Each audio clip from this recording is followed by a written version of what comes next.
Let her go. Last chance. Let go of me, Frank. You don't want to do that. Who the fuck are you? I need to talk. Lose your cell phone?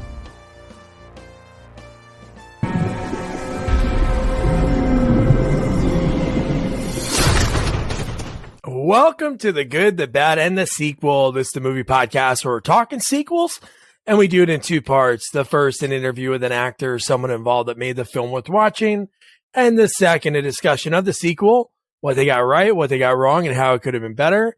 Really hope you enjoyed last week's interview with actor, stuntman, Raheem Shab. Man, it's so funny after talking to him and he telling me stories about working with Jason Statham. I saw him 3 different times in one scene, and I have that as a clip. So yeah, so that was a blast, man. I cannot wait to talk. This is our first action movie in so long, and before I even mention it, well, I guess I will. Mechanic 2, Mechanic Resurrection, and I got to introduce you to my partner in this sequel watching journey, Jamie Riccardi. Jamie, how you doing? I'm doing great, Doug. How are you doing? I'm doing really good because I feel like if I'm thinking back, we have not done an action movie. I couldn't even tell you the last like true action movie that we've done. No, well, you know, and I also feel like this is like the most up-to-date action movie we've done. Like we've done a lot of easily. So we've done a lot of old action movies. So yeah, this is the first action movie we've done, and I love Statham. I mean, I think he's like one of the best action guys in the last 10 years. Oh, he still makes great movies. But, and there's always a but when we start these movies. I thought I liked the movie much better the first time I saw it when it came out. Oh, wow. Wow. Okay. So we'll talk about it. No, this is like the second and newest movie because I think the newest movie that we ever did was Escape Plan 3. But other than that, we've only this is the second newest movie ever, 2016. Other than that, yeah, no, everything's older. Yeah, no, and the first Statham movie, right? So I mean, this is our first Statham. Yeah, so this is perfect. So we could not do an action movie without our action sequel expert. I think he's the last action movie that we did with Death Wish 4 back in July, Death Wish 3. Under Siege 2, where we're asking the question, how can somebody just cook on a train? How can Seagal just like go into the kitchen and say, hey, I'm going to cook a souffle? No questions asked. No questions asked. And then also Best of the Best 2, where we talked to Eric Roberts and Wayne Newton. Of course, I'm talking to our action sequel expert, Andrew. I got the powers. Andrew, how you doing, man? Doing good. Doug, how are you?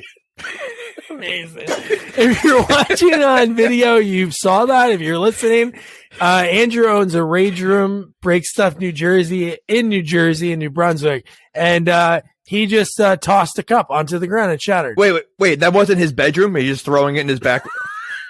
I mean, I thought that was your bedroom. Oh, yeah. Let me get my wife to clean it up. All right, Vic, come, clean this up.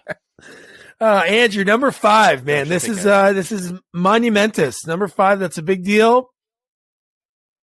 I feel like I'm getting better and better at it. And, you know, the more I watch these, especially the action films, I really want to, like, narrow down into, like, what exactly do I like about these action films? And, like, what makes a good action film? So I've actually come up with the 4 Bs that make a great action film. So the first one is boobs. Wait, why is the last S backwards? Wait, it is not. Yes, it is. Oh, you have it backwards. It's all backwards. Wait, what just happened? No, boobs. It was spelled right forward. Just the S was backwards. That was the only letter backwards. Yeah. Yeah, but the S is backwards. This is whatever. All right, what's the second B? Second one is you can't read your own writing? I can't. Bombs. So bombs, explosive, big explosions, right? The next one. By the way, your whole word was backwards this time. Yeah, you're showing it that you can read it. Oh, I can't read it. I can't read it. Big fights. So So gunfights, chases, kung fu, anything that's not like small that. or medium. Correct. And then something that's shit crazy. Maybe that's upside down. Much better. That's much better. Okay. So this movie actually nailed all 4 of them in the first 5 minutes. First 5 minutes. So now let me ask you this: starting with the first one with boobs, are we talking about just do they have to be naked boobs, or is it like? No. I don't think so. I mean, Jason was topless many times in this movie. So that was my question. Is it man boobs or women boobs or just? Well, whatever your pleasure is. I'm not going to judge on. Okay. Whatever. Okay. See, when Andrew makes the 4Bs, he thinks of not just men, not just himself. He's not that kind of guy. Everyone. True. The people. Wait. You think his first one is the men and then the women? No, I'm saying he's thinking about everyone. No, of course, but you said he's not just thinking of just the men. He's thinking about women too. Like you would think that he would go he's not just thinking of the women, he's adding the men in there. But you're saying he thinks of men boob first, then adds the women. I think because he's that kind of guy. Okay. What kind of guy is he? He cares about people, not that kind of guy. Okay. Okay. This is true. Okay. All right. So Mechanic Resurrection. I like that there's a link to it, Andrew, being our Death Wish Charles Bronson expert. This is a Charles Bronson in the first, Mechanic movie in 1972, directed by Michael Winner. That movie ends and there's no sequel. But this one had a sequel and they didn't even know the first movie didn't do well. The one that came out in 2011. I remember really liking that one. And this movie, they had to fund this a lot, and the budget for this movie, because they filmed all around the world, it was only like $30 million, which is just kind of shocking. I don't think so. I think they had a lot of explosions. They filmed in some wild places. They did, but they also used a lot of green screen. A lot. They did. And, okay.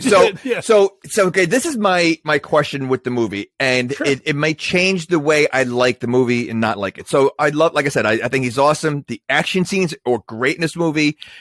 Did they make this movie thinking it's going to be a good movie and a good follow up to the first movie, or did they make this just to have fun, like an 80s, like a Commando, Cobra, just a crazy action flick? Not taking itself serious and, having fun with it. Because if it's the latter, then okay, it's a good movie. But if they thought they were making a good movie, the acting was horrendous. The green screen was bad. I think Jessica Alba her acting was horrible. Oh, yeah. Okay. So, okay.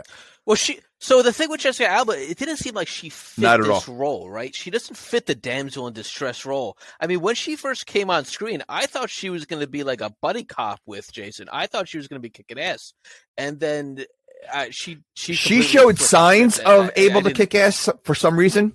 Even though she's, not even, an action, but I almost feel like she has been acting in a while, which might be true because I haven't seen her in anything.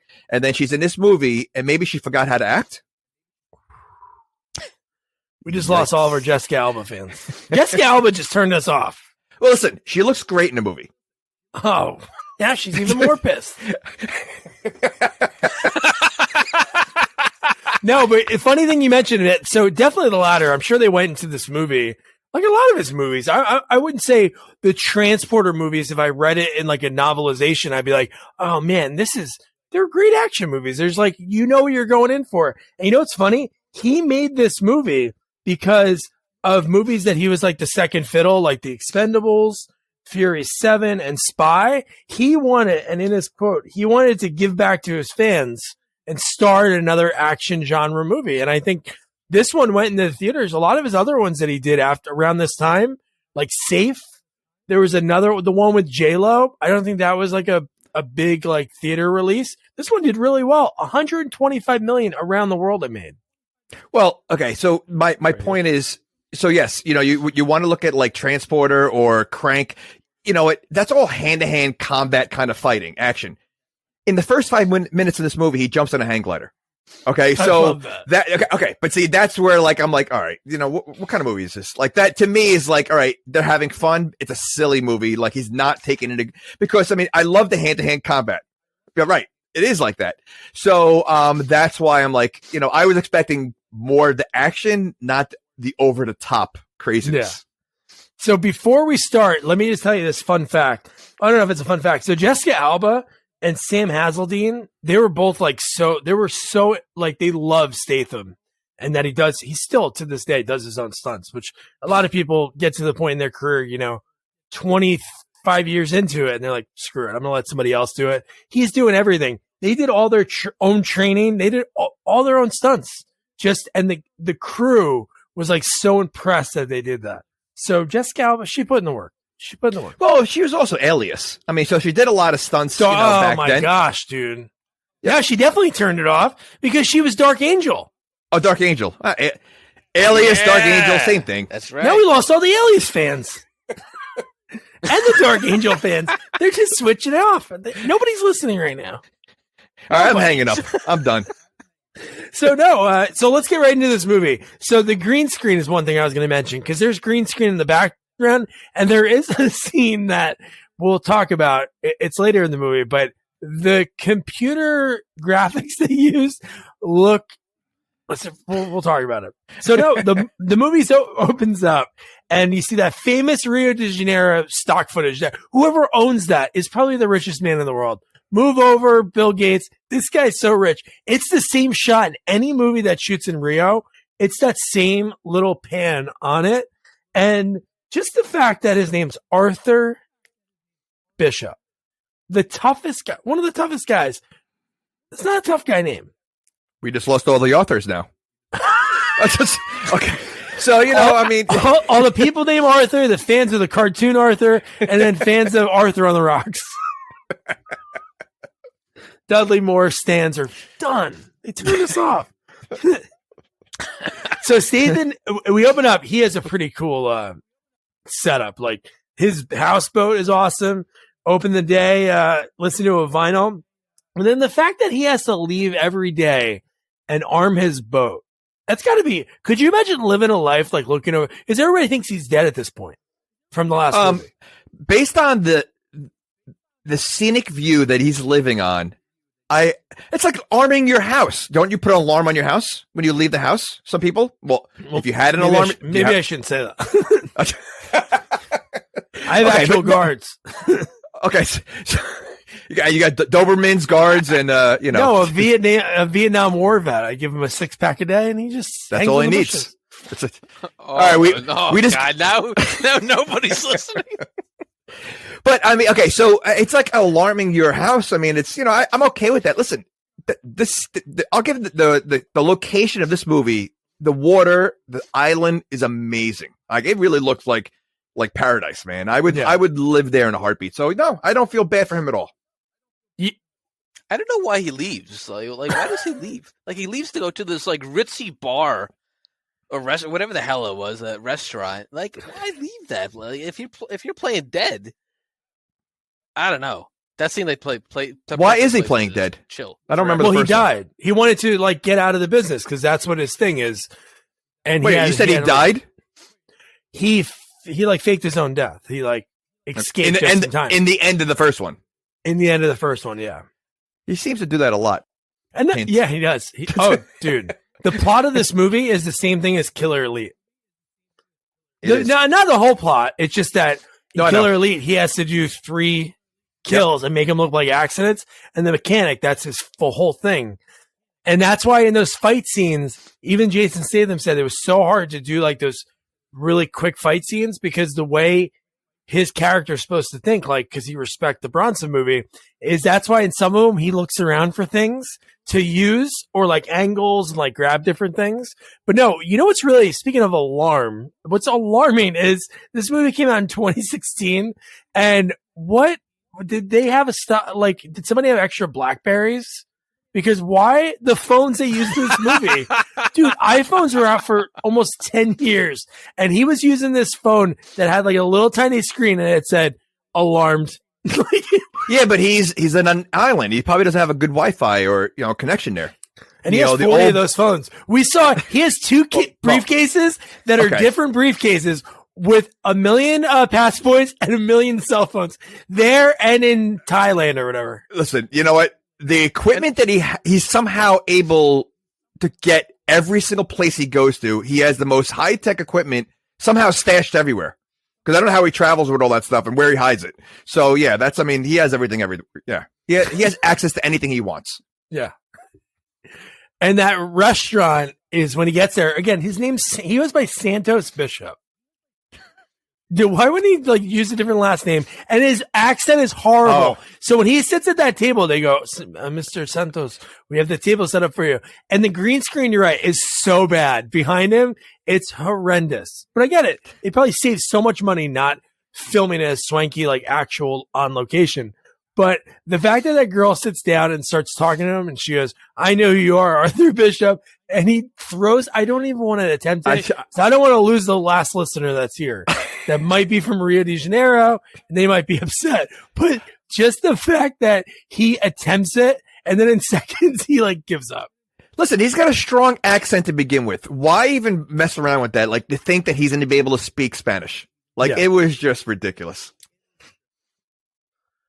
Oh, man. And then right away, without even saying anything, she just gives him the proposition.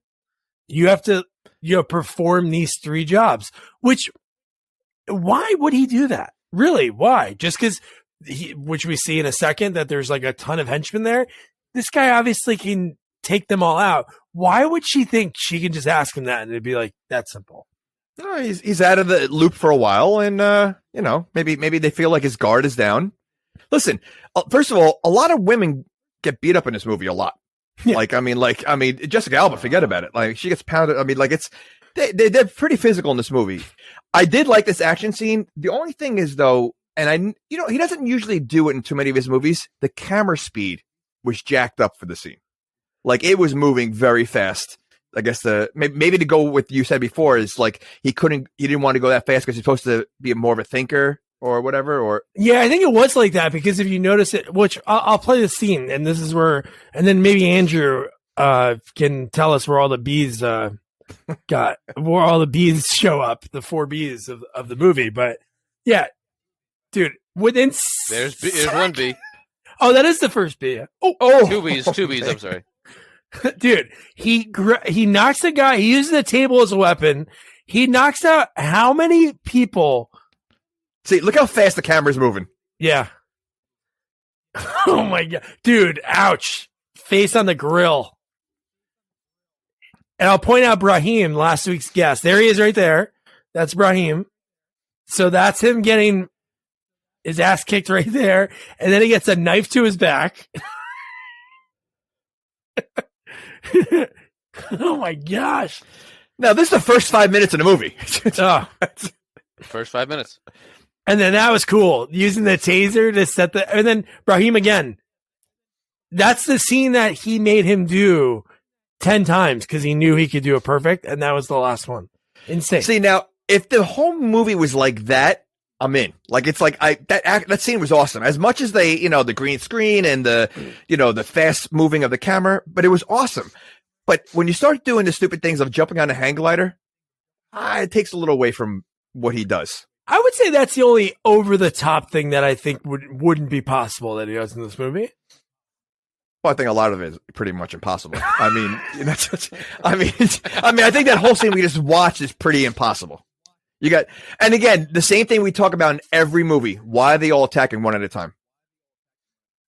If they bum rush him, Raheem is a big guy. They bum rush him, they're going to knock him down. No, let's go one at a time. Yeah, he's not big enough to pull the commando and just the Matrix. And, not at all. Or Jackson. Yes, Jackson. And no, but, and then the fact, the way he escapes, I know jumping on the hang glider is silly, but when he's on that tram, because in this movie, the way he leaves scenes and stuff, he's super fast. And just the way he, when he's on the boat later in the movie, doing parkour, which was insane. But when he's on top of the tram, and there are a lot of henchmen, but there's a lot of just regulars at that restaurant, and they're just shooting everywhere, trying to shoot through it. And then he jumps over her and lands on that. And I thought that was going to be Jessica Alba. I don't know why. I really thought. So I didn't watch a trailer, and I haven't seen this movie in a long time. I thought that was going to be Jessica Alba. And then from there, they were buddy copping it. You know what's really weird though? We never saw those henchmen again. That henchman crew. Well, they're all in the hospital. Appeared. Well, they're all probably dead. And that, I mean, no. I mean, they just watched Statham sail away on the hang glider. Like they didn't. They all had broken arms and legs. No, the next Andrew. No. The next scene, they all go to his boat. They're all those henchmen that survived that could walk. Oh, I thought it was just one dude. It was all of them? Oh, there was two guys on the boat, but I'm sure some were in the boat. But just the fact that he had to blow up that boat, that's a lot. That I know he has a ton of money. That makes sense. He has so much money. That chick though, she should have survived. She took a table to the face. No, and then she still chased him. She should have definitely been in the final four at the end of the movie. How about the fact that was a packed restaurant and I didn't see anyone leaving? Like they're watching this crazy action scene going on right now with weapons and fighting and death, and they're all still eating their meal. Honey, like no one got up. Honey, we should go. Wait, honey, this is the entertainment I told you about. Frank, I waited 4 fucking years for a reservation, 3 Michelin stars. One thing I gotta say, Jamie, I know it's ridiculous that he lands on the paraglider, but this might be the greatest in our history of our podcast, episode 202, sequel number 74, opening credit scene. That was 6 minutes of action, and then it said mechanic resurrection. No, without a doubt. Like I said, I mean, that was 5 minutes into the movie. I mean, but there's a reason why they did that, because the next half hour was slow as crap. Like with him and Jessica Alba, there was nothing. It was like a love story for 30 minutes. Yeah, I guess it did feel that long, but the next scene was very interesting. I have a lot of questions, and I'm hoping that we could talk about it for a while. Like, how does he have a secret lair in a shipping container on a boat? You're talking about a guy who has all this equipment that he's able to sneak into a prison. Who's able to? Okay, you get that? Yes, but what I'm saying is one guy that's a new guy doesn't accidentally move that container one day. Like, it's in the same spot? Really? Nobody found that and said, holy shit, 30 passports and 40 Blackberries? I can get like $5 a Blackberry. Maybe there's a lock on it. Could you imagine? Like a 14, 17, 69, and then he giggles. No. But no, I just thought that was silly. And the fact that he has internet, that great of internet there, that he's able to plug in his Blackberry and find out everything about this girl in seconds. They have great internet everywhere in this movie. Excellent. 4K streaming. He's in the bumfuck off of Malaysia, and he's getting perfect signal. Amazing. This would have been a perfect spot for like AT&T Verizon to like, put in a sponsorship, because holy shit.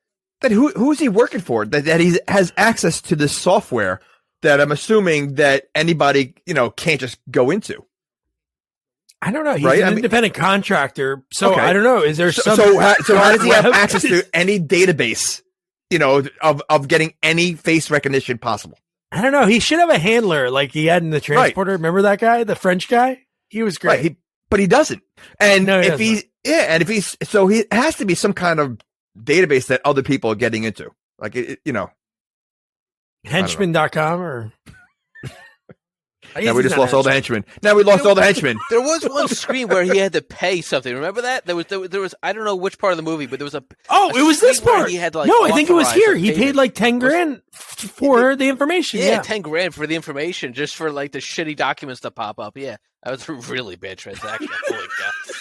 You mean what? Right in the open, in a bar? That's that guy. Was that where it was? He met the guy at the bar, right? Oh, yeah. No, he was sitting at a table with the guy. No, he does that there, but then that's when he's buying the stuff for the pool, right? Is that when he's buying that stuff? Oh, yeah. No, but he does. Andrew's right. Yeah. He does enter something on the computer to get I forget the actress's name, but yeah, to get her information within seconds, and then I guess he kind of pieces together. Or does she say who she works for? Does she mention his name, Crane? She said she said she worked for. Oh wait, hold on. No. Okay. She never did. Yeah, so he figured it out when he pulled her up, and then the associates came up as Crane. Yeah. But he is nervous that somebody's going to find his lair because doesn't he burn everything? He burns all the documents in there. He seems to do that a lot, though. Like, he doesn't leave any traces. He doesn't leave any traces. But he's not at that shipping container all the time. Does he burn it every day? Does every day he goes in there, prints all the new stuff out? He must go through a ton of paper. Well, those shipping containers are fireproof. Right? Well, I don't know. Is there any shipping container experts? Oh, he's still on the line. His name's not Arthur, so he's okay. Arthur. So now he's in South Thailand, and then he sees a familiar friend and he just so happens that his bungalow, he owns the bungalow, but she says it's available. Is she renting out his bungalow? Is he getting a cut of that, or is she from the first movie at all? Because she talks about him saving. Okay. See, I thought that would have been good if she was in the first one because she says you saved me also in the past. I guess. Yeah, I don't remember her, but I don't know. I haven't seen that movie in a long time. But the fact that he gets to a shack, and then when it's a shack on a beach, sand underneath, and he moves the bed, and he has guns, and he has that same freaking case that has 30 passports and 30 Blackberries. How do we get these planks that we move and get? He has a lot of them. Oh yes! Holy shit! Wait, not only the plank though, but how do you get into the ground that deep like that? Like with the foundation of a house or anything? Like, because this happens in every movie. There's always a plank that you can move for like guns and like briefcases. That's if there's not a market, if there's not a supplier for it, I think this is the natural. Every house should have a plank that you can move. To take. We should start selling those. Wait, didn't he? There's two of them in this movie. Is the one in the shipping container? I think the first. It was in the boat. Okay. Was it in the boat? Yeah. Which begs the question. Now he really just ruined the integrity of the boat. That shit would have fucking sank if he really. It was probably leaking anyway. He probably blew it up, save himself a big headache in the long run. He was probably collecting the insurance money. That's what he was. And those guys happened to be on there when he blew it up. So he's, to get out of the contract, he just figured, you know what, I got to time the explosion, and that's it.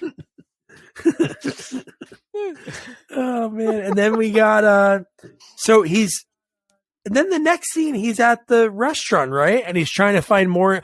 Oh, yeah, he's at the restaurant. No, Jessica Alba. No. This is where Jessica Alba comes in. Yeah. Oh, this is the first time we see her, right? When she comes in asking for medical supplies. Yep. Right, and then she notices a bruise on her arm. Yep. Yeah. I got to tell you, I was expecting a whole different ending with Jessica Alba. Okay. Oh, me too. So probably the same thing. And to me, that would have made a better ending, I think. Yes. And this is why I did not include plot in the 4Bs. Plot doesn't start with a B, so B, but the plot was terrible. But I enjoyed it. Okay, nonetheless. so but okay, we're on the same page then because that they really set it up to be like that, and I think again that twist would have been so much better than how it ended, because it would have been. It would have been even better when Bishop got on the boat, and if Jessica Alba was beating the shit out of that guy. That would have been a great twist. Like he thinks he's saving her, but no, he's actually has to save him. So then him and the guy fall in love, and then the rest of the movie he has to find that guy. Would have been a great twist. That would have been a good twist. But okay. He would have brought him home. He would have bed him down. Well, the reason why I think the other way would have been better because how long does he? I mean, technically, how long does he know Jessica Alba for? Oh, a day. That he's this in love, that he's going to risk his life. He's going to do all these things for her. And to me, the most important thing, he gives his father's watch to Jessica Alba after knowing her for a day. Like, so that, to me, the other plot would have been so much better. That one didn't break, by the way. That glass didn't break. No, definitely did not. But the funny with that watch, when he gave her the watch, that's what led me to believe there was going to be something at the end. It was either that he put that watch on her for a very specific reason, or something like that. that threw me off, and it never came to anything. Which I wasn't. I was just thinking like she was playing him the whole time. Oh, I wasn't. See, I thought he was gonna yes, track her. That's what I thought he was gonna do when he put that on. Wouldn't the henchman and Crane, when they see like a watch, don't they check people's bodies? Wouldn't they think that could be like some kind of tracking device or some kind of communicator, and they like throw it off the boat? They let her keep it on. Yeah, but because they knew. Why would they? From. They knew that it was his watch, his father's. But it wasn't. Watch. How do they know? Well, they don't know, but you know, I don't know. But it wasn't. So, you know. But they should be preventive, you know, be proactive. Okay, so that in that case, then she shouldn't have any earrings or any jewelry whatsoever. Exactly. Or any clothing. And that would enhance your boobs thing then. So, okay. Tenfold. This episode is brought to you by Shopify. Upgrade your business with Shopify, home of the #1 checkout on the planet. Shop Pay boosts conversions up to 50%, meaning fewer carts going abandoned and more sales going cha-ching. So if you're into growing your business, get a commerce platform that's ready to sell wherever your customers are. Visit Shopify.com to upgrade your selling today. So then we get, which the boat's really far out. So when they show the one shot of Michelle, I think her name's Michelle Yeoh. Yes. I forget her character's name. Oh, May. When May comes out at night, the boat, you can pretty much see it clear from the beach. But later when she convinces Statham to go out there, she goes, I've seen this before, and this doesn't end well because she's a fighter, and fighters are the ones usually end up dead. So he is almost like, fuck, I'm trying to get some sleep. You know, my boat, I blew my boat up. But until she said that I'm going to go do it. Which, yeah. What do you expect her to do? You know, maybe she has skills. Why do you think she has skills? Oh, I think that would have been a much better movie. Maybe that would have been cool. That would have been a good thing. She shows up at the end or somehow helps out. If May went over there and whooped his ass, or when the cop showed up later, it'd been great if May like put up a fight. She wasn't even around. Well, Alba puts up a fight all the time, and again, she's not any kind of expert or anything. So I was surprised why she was able to fight so well. Yeah, because she does a couple moves. Oh yeah. She kicked one guy in the balls. She did a couple elbow things, and no, she was physical in some of the scenes. Yeah, I thought she was pretty good. And then we got to the scene. So he gets out to the boat, right? He takes like a little boat out there. He jumps off. Which I guess he left that boat out there because May picks him up later. No. Because he drags his boat with the big boat when he's dragging the body. So when he's driving the boat, you can see his boat in the background. Yeah. So he jumps off, so he's far enough away. He sneaks on, and she's like, this guy's choking her out. And just the line, I had it in the intro clip. It's so funny when the guy, he's like, don't even think. And his accent, because he has an accent, and he's trying to speak American. And he's like, I wouldn't do that if I were you. And the guy goes to grab the harpoon gun, which is far away from him. And it's like Statham accidentally killed him. There was like actually like sort of remorse. There was, but I don't think the guy didn't seem that surprised that there's just a strange man standing on my boat right in front of me. I mean, like, he was just like, who are you?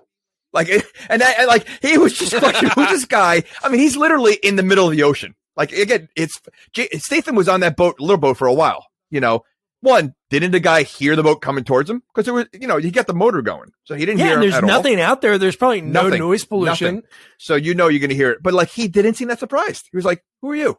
It was like a Jason movie. It was exactly like a Jason movie. Somebody is standing outside at the dock, and they see this guy in a hockey mask. Like, hey, what are you doing? Not like, ah! Yeah, right. That's what I mean. Like, and you listen, throughout the whole movie, he's very stealthy. I mean, he's the most quiet killer I think I've ever seen, because he gets everywhere and no one notices. Yeah. Yeah. Those suction cups goodness. Don't make a fucking sound. Yeah, no, they don't make a fucking Wait, you're our sound effects guy too. That was pretty good. I did like that.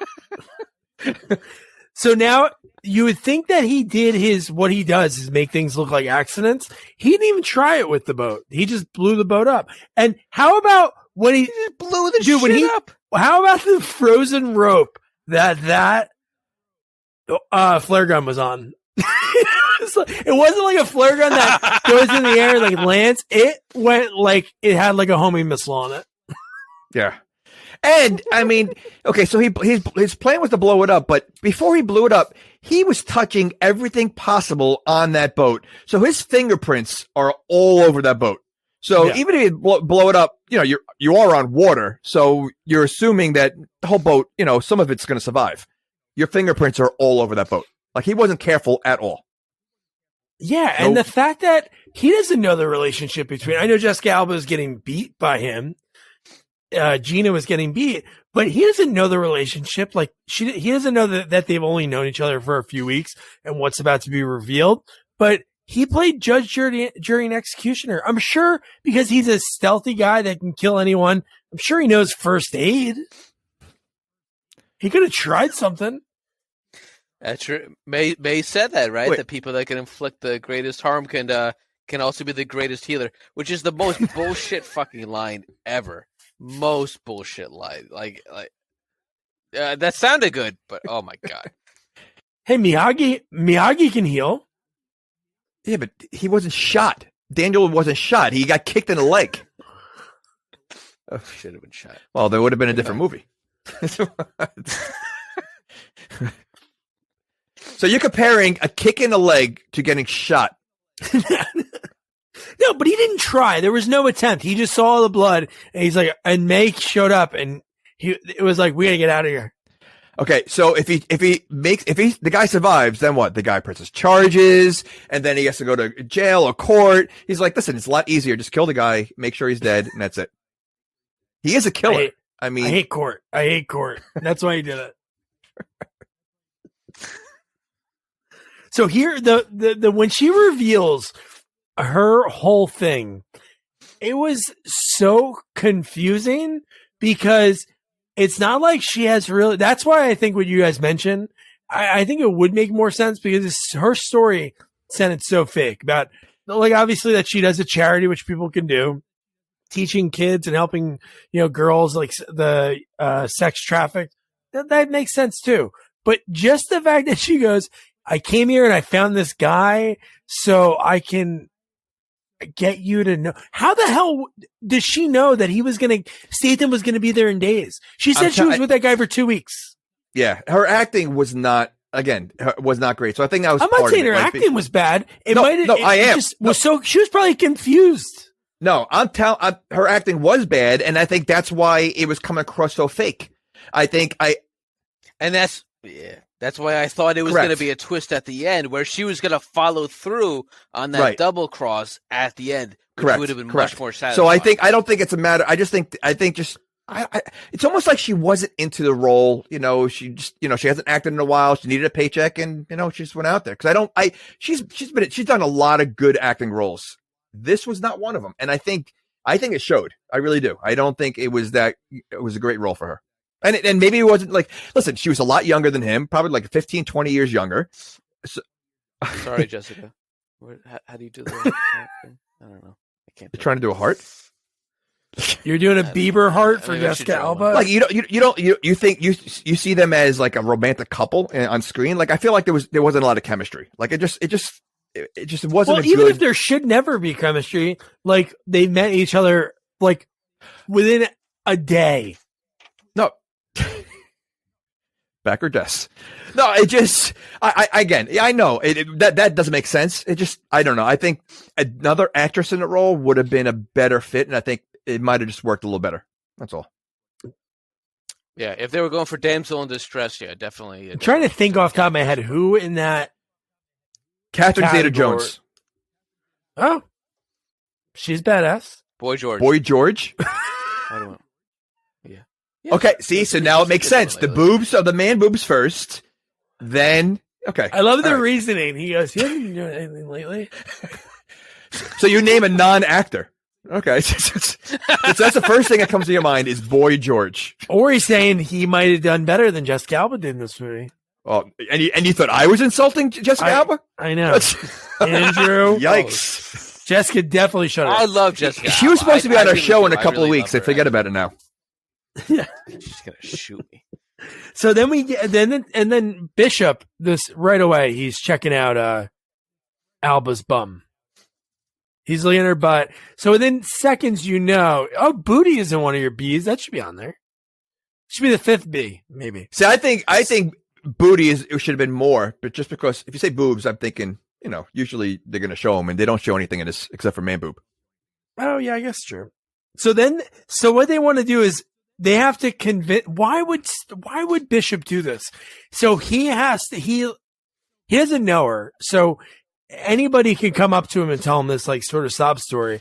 So within the next morning, he sees Crane's people, which they don't notice that he's looking over at them. Aren't they looking the whole time and not like two cops on stakeout? They're looking at each other at the same exact time.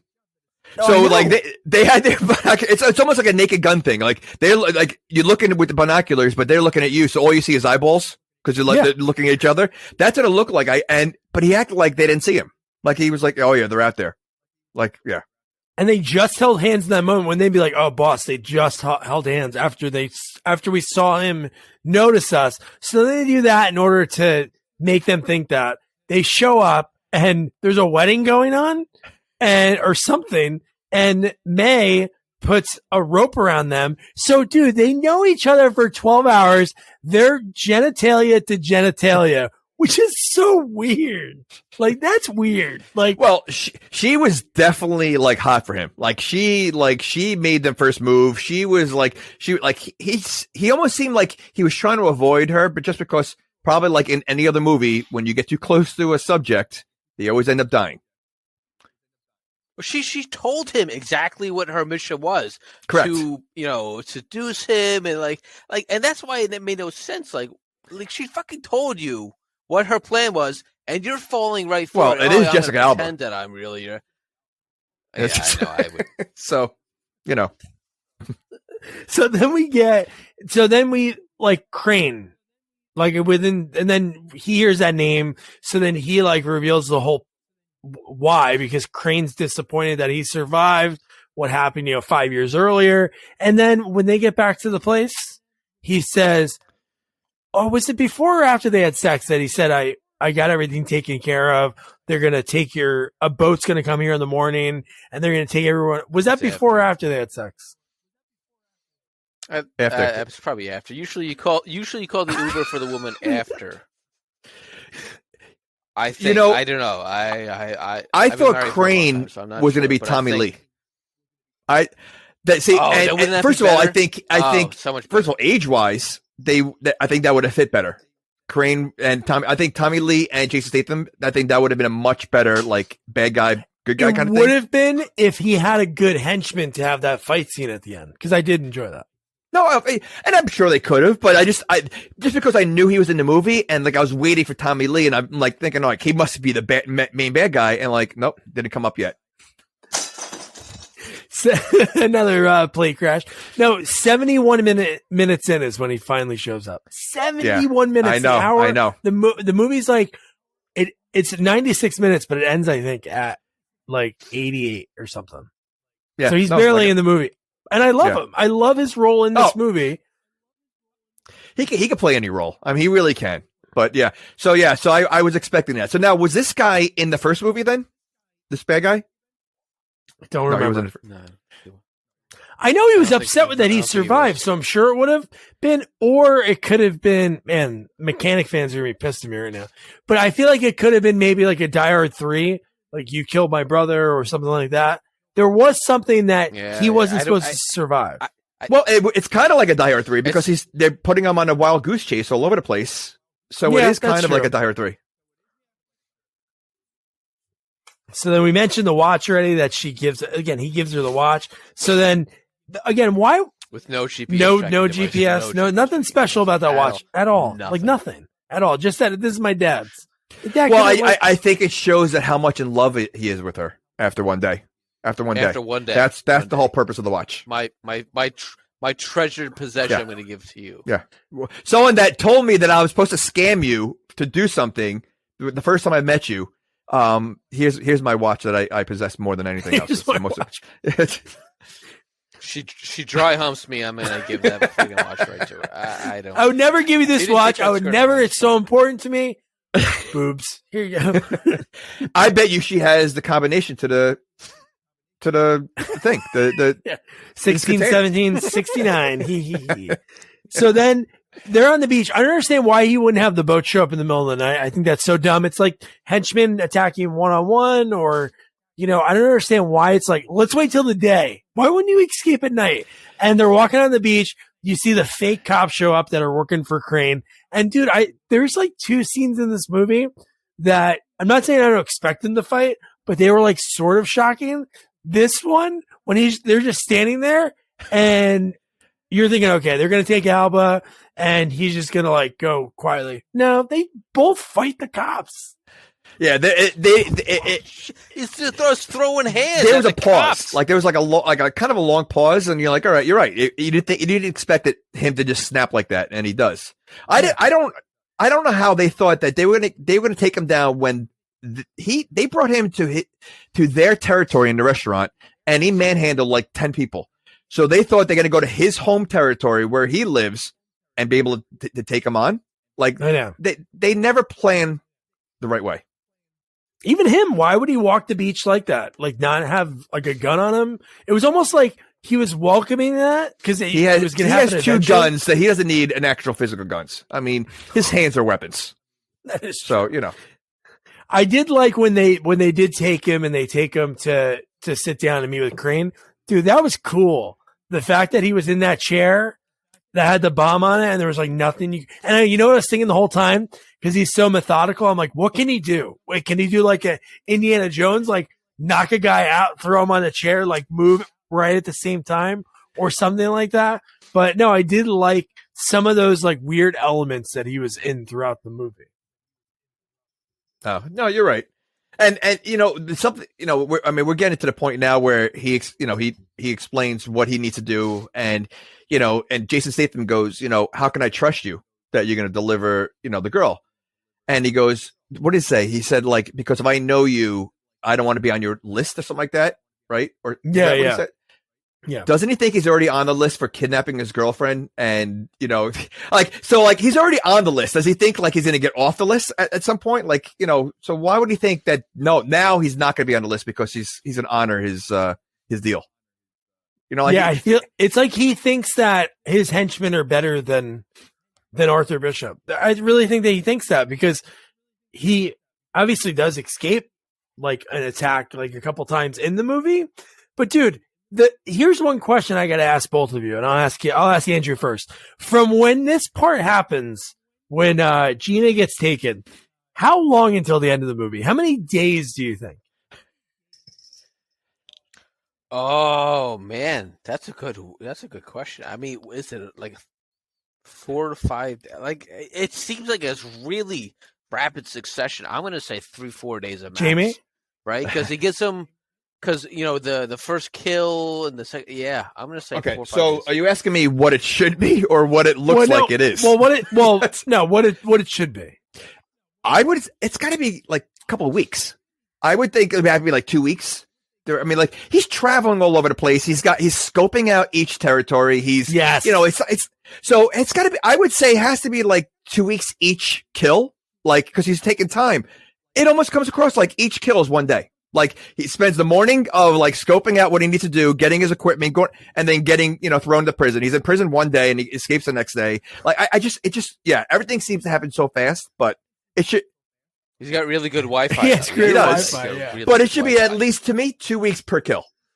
Oh, dude, and then that's even thinking about just 2 kills because the last one, Max, that is a day. He only has a day for that one. But you're right, dude. He gets an apartment, and every of the first 2, he has like his own place. So obviously, he has to sign some paperwork, or he has to give somebody money. He has to find an apartment, and then the amount of pictures that he has on the walls and the books and the computers, dude, he's got to be there for at least a few weeks. It is insane the amount of photos he has. I think it's for both of them. But when he has the plans for the prison and he's looking everything up, I'm like, holy shit. He has the whole blueprint of the prison. He has the blueprint of the prison and he gets it for the apartment in the next one. Yeah. And does he have like an endless supply of equipment? Because all his equipment does, like, a lot of it gets blown up or get used. Like, where is he getting this stuff from? Like they don't blows show it up like himself. He blows it up. does. He like maybe has like a warranty on it, and he just gets it shipped to the next. But where? Like, okay, so he lost his ship that had a lot of things. So where is like he should have a queue. Like they should show us like a queue that like is always hooking him up wherever he goes and delivers equipment. But they don't. He's like somehow at the apartment, he's got everything he needs. Where'd he get it? I would think Crane should give him a gopher to be with him, or he should have a gopher. You're right. There should be like a queue that works with him because everything is there. Like, dude, that's like a really good laser printer that he has. Those photos are great. And that's all I could think about when I saw that scene. So one thing I think that was really cool, the prison they used in this movie is a real prison that's abandoned now. So that's why they really use it for the movie. Is it? Dude, that is like Alcatraz. Yeah, that one. But they have one that is just as intimidating that you can't. Dude, that's like Alcatraz. So I would say that. So that prison is really on an island like that. Like, yeah, that's dude. crazy. That's crazy. And then, like, you know, prisons in those countries, you know, they were like insane. Like, oh, that was really nice though. You were playing soccer. It was like camp.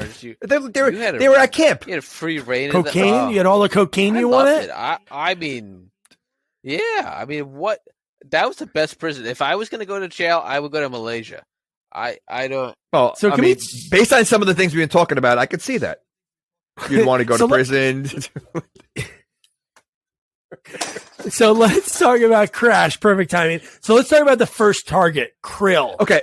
So before you get unless I missed it somehow, why does he want these three people dead? Like they're his competition. There's four. We don't find that until later, but there's four arms dealers. Okay. So it's about arms warlords dealing. Okay. And warlords, because this guy's a warlord and a mass murderer, but it's basically all of Crane's like competition. Okay. So this Krill guy. So here's the thing that doesn't make sense. So inside this prison back up. How about the fact that Arthur Bishop looks in the wanted ads, almost like in like the want ads in the newspaper, and he finds out who's out for whatever. So he finds a guy doesn't look anything like him. Not and knowing how prisoners, I mean, you always hear stories of like the people that you would not want to go to prison are the people that are like sex offenders. You know, they're in prison. They're like, you know, everybody like goes like they're a target. So that's your target. Like that's the person you want to go in as. Like when you want to go, like if you're going to go and throw into like a crazy prison like that, I want to find a guy that killed 500 people. Like you know, like everybody's gonna be scared of me. I don't want to be someone that they're gonna be targeting me right off the bat. And the fact that he has to get this intricate tattoo. Well, I guess it doesn't have to be perfect because he doesn't look like the guy. So that's all he drew himself. He drew himself. Yeah. What? So he went to a tattoo place. He gets like the henna tattoo stuff. Couldn't have, because we know that Arthur has so much money. Like when he has the private pilot later, that they kind of have a conversation like they know each other later in the movie, but then he disappears. We don't see him again. So maybe he was a cue that was edited out of the movie. He does it in the mirror. And the fact that I do love his voice that he does. It kind of reminds me of like, is it Brad Pitt in the movie that he has a really weird voice? Snatch. Yeah. He did like that when he was bumping into people and into the cops. Well, he was in Snatch, Jason Statham. He was, yeah. Yeah. I think what is that? The Cockney English accent. So that's where he started. Yeah. So no, that's part of what makes him so cool. I mean, because he has that accent. And he is a badass, it definitely fits him, but not speaking Spanish, it doesn't go. Yeah, it's like someone with a deep Spanish accent speaking with a Cockney English accent. I don't see that happening. Yeah, no. So before he goes in, his supplies are shark repellent and then the fake tattoo ink. But the fact that the funniest part is when he bumps into the guy and he gets put into prison within seconds. And the fact that they don't even check it by like their face, there is a friggin' thing next to it. Tattoo. The tattoo that he had on his face. That's how they did it. They were like, snake tattoo, check. That's all they did to get these people admitted into prison. Wait, hold on. Did you I looked at a few. You did it, good. I didn't pause it. Oh, so, some of it's like, identifying information is like scar over cheek. Blah, blah, blah. The guy directly above him said drunken driving. I know it was like what the fuck? Like if you're gonna look at the guy like, oh, he looks like he's a fucking drunkard. Like, well, are these? Was this like an FBI list or just a regular list of people in prison? This was a Malaysian police prison list for. So you're telling me that the police officers memorized everybody's face because all he did was bump into them and they arrested him. Yeah, right. It said dice. No, but when they arrested him, like, he had an ID. Remember, he made a passport. He used one of his fake passports, and they looked at it and they arrested him right away. But they memorized that this guy is wanted. Like, there's so many people on that list. Yeah. They're not. No, there's not many criminals in Malaysia or Thailand or where the hell he was. No, there's not. I mean, there's very, very. Do you have sources few, that confirm this? Would that have been a great Naked Gun joke? Like with the drunk driver thing, they show like the face tattoo, teardrop, and then it's drunk driver, and it's a guy in a car in the line. Well, you ever see Wrongfully Accused? Oh yeah. So when he does like a sketch of like they're looking for this guy and they have this, so he's like they're looking for him. So he sees a picture of himself on the wall. He draws circles around the eyes with a crazy mustache, and then the cops go after him. But out of the bathroom comes a guy with his glasses and the mustache. I've showed my kids that scene so many times. It's so over the top. I laugh every time. Yeah. Oh yeah, so his tattoo wasn't a snake; it was a dice. It was a tattoo of dice. So that's what was able to get him in. So then he sneaks everything in because he was able to get like whatever he bought from the guy in the bar. I think this is what he bought it from the bar because it was like a filament. I guess he snuck in the cigarette pack, which they let you have your cigarettes and your lighter and everything in order to get in. Malaysian jail. Come on. I mean, this is the place to go. The guy looked at the lighter and took it. Right. So I was asking the same question. I mean, I've never been to prison, but I don't know if you're allowed to bring in, possessions. I would think that you have to kind of earn it. Whoa. Well, what are you going to bet in the rat fights that we see as soon as he walks in? There's rat fights going on in a circle. No, it wasn't a fight. It was just which circle the rat goes out of. There was only one rat. Yeah, I didn't see there was only one rat in there. Right? Wait, so they were playing coochie coo with the rat? Come here, rat. Come on. Yeah, that's exactly what they were doing. I mean, I don't know if they call it. I think coochie coo was another game they played. They're like all tough. They're all tough. They're like, yeah, I'm a murderer. Yeah, I'm a rat. And it's like, okay, who can convince the rat to come to him and give him a kiss? Who can do nose to nose with a rat? There was only one rat. One rat. Because there was multiple holes by each guy that was betting on it.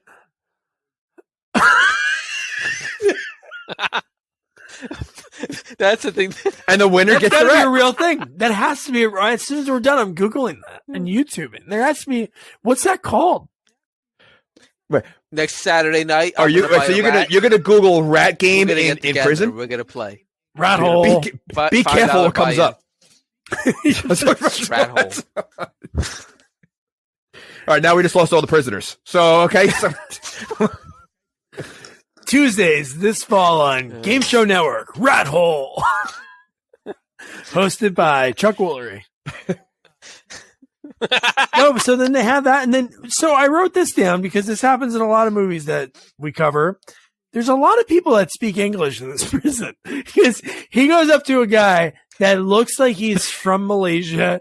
His teeth are so crooked, and he goes, "What's the deal with that guy over there?" Wait, and the guy starts talking. What does his teeth have anything to do with anything? Everything about he looked like he was from there. He didn't look like he had good. So you're saying all Malaysians have crooked teeth? They don't have great health care. Oh, dude, they have good dental care. That's like British people. British people don't have the best teeth. We're going to end up with like 5 people listening to our podcast. Oh my goodness. Malaysians and crooked teeth. I never knew that was something. But did you expect him to be like, oh yeah, here's the lowdown on him? No, I didn't expect that. No, I didn't expect that. And why was he hanging out with him? Like you would think like you got this American that comes in and he makes friends that easy. Like he's playing, isn't he playing chess with him? Wasn't he doing like playing a game with him at some point when before the other guy was about to get shanked? think later. It seemed like a deleted scene from. No, like, he The was playing Longest later, Yard. but he was. Later he was. edition, At like, this point, yeah. he's just eyeing up everybody. Yeah, Yeah, you're right. Yeah. Well, later, like what, 5 hours from now, because we don't know how long he was in that prison for. It's true. No, it seemed like minutes later. Was it after they ate? Because he saw the guy get the knife from another guy and put it into his jacket. How badass was that? The way he saved Krill. Wait, it was in his. I thought he had a fake hand. Didn't he have a fake arm? Oh yeah. He had a fake arm. He took his arm off. He took off the Which begs the question: where do you get a fake hand? Well, that looked like Malaysian honestly, prison? his hand looked like those Hulk gloves. It looked like a human Hulk glove. Oh yeah.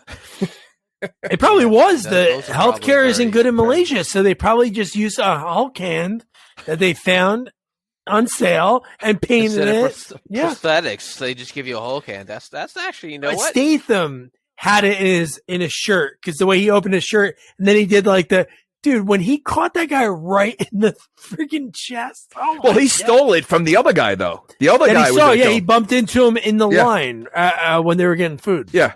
Well, I think it would have been funny if that guy went to grab it because he was supposed to kill the guy, and then he reached back and there was nothing there because he didn't realize it was gone. Yeah. But they never showed him again. Or if he pulled it out to cut his sandwich, and he's like, "Fuck." You guys know I hate crusts. That would have been. No, but the way I love the way he threw the knife.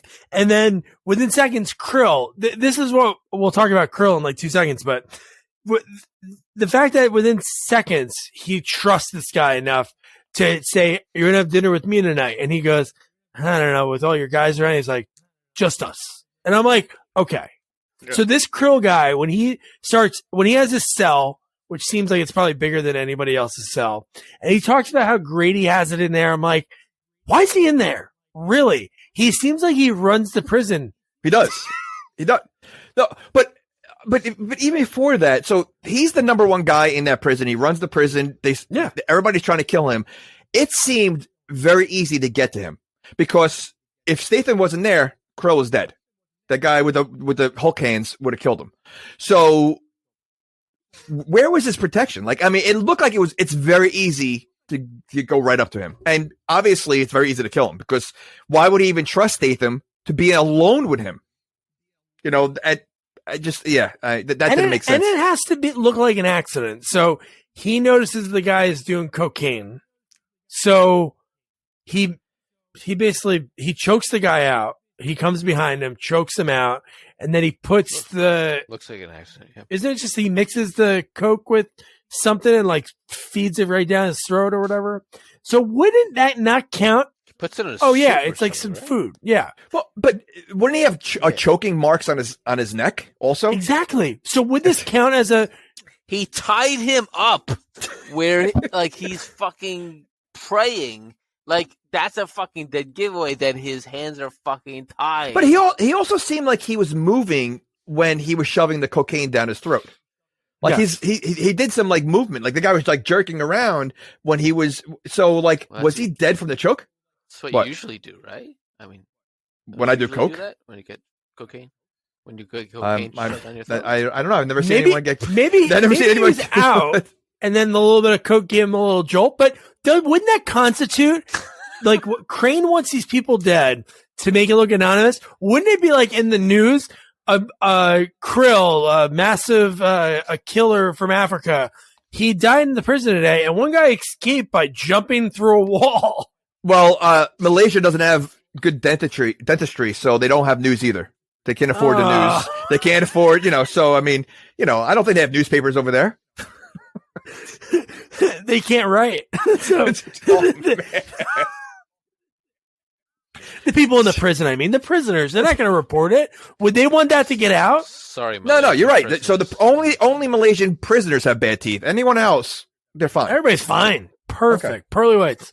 No, right. But I guess the motivation for the prison to not let this story get out that Statham was able to, put his cigarette in a crack, light it, and then be able to blow a hole. That putty that he put on there was huge. Wasn't it gum? It was gum. Yeah.